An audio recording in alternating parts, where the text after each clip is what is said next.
question is, how do we know they're safe? Are they safe? And the answer is, vaccines are different than drugs. We know that because you give them to healthy kids, not people who are sick.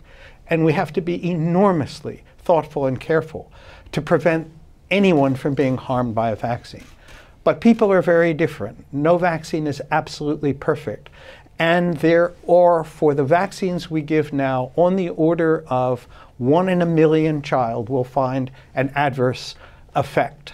We'd love to reduce that to 0. But the fact is that the safety is as good as it can be made.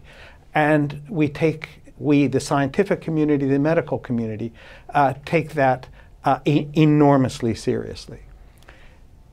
We heard about, we would like to call it community immunity rather than herd immunity. What happens when you stop vaccinating? Well, we don't see much. We've had more outbreaks in the last 2 years of vaccine-preventable diseases in the US than we've had in the past 20, because people, for whatever sets of reasons, have chosen not to vaccinate their kids. But let me give you one example to indicate how serious it could be. We had almost wiped out polio. It was down to 4 countries when one state in Nigeria decided to stop vaccinating. Within 2 years, 24 countries that had wiped out polio now and continuingly have to vaccinate their kids all over again.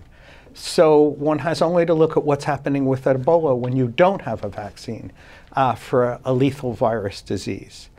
So the power of vaccines is enormous, and the challenge is, how can we persuade people that it's in everybody's interest to protect their kids and their communities?